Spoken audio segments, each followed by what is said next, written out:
এই সিম্পল জিনিসটাকে একটু অন্যরকম করতে যাওয়ার আশায় যে এতটা কাঠখড় পোড়াতে হবে আমি সত্যিই ভাবিনি। Hello everyone, welcome back to my YouTube channel Artsy আশা।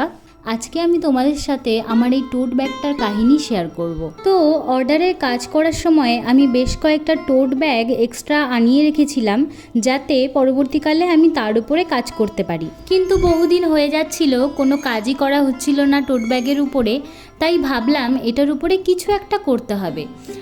এরপর একদিন পিন্টারেস্ট ঘাঁটতে ঘাঁটতে এই ছবিটা আমার চোখে পড়ে এবং এটা প্রথম দেখাতেই আমার এত ভালো লেগেছিল কি বলবো। ছবিটা প্রথম দেখেই আমার মাথার মধ্যে এই আইডিয়াটাই এসেছিল যে এটা আমি আমার টোট ব্যাগের উপরেই করব এবং এতে একটুখানি এমব্রয়ডারির ছোঁয়া রাখবো। তো যেমন ভাবনা তেমন কাজ, বসে পড়েছিলাম টোট ব্যাগটা নিয়ে। কিন্তু প্রথমে তো বুঝতে পারিনি, প্রথম সব কিছু ঠিক হলেও পরে আমাকে অনেকটাই কাঠখড় পোড়াতে হবে।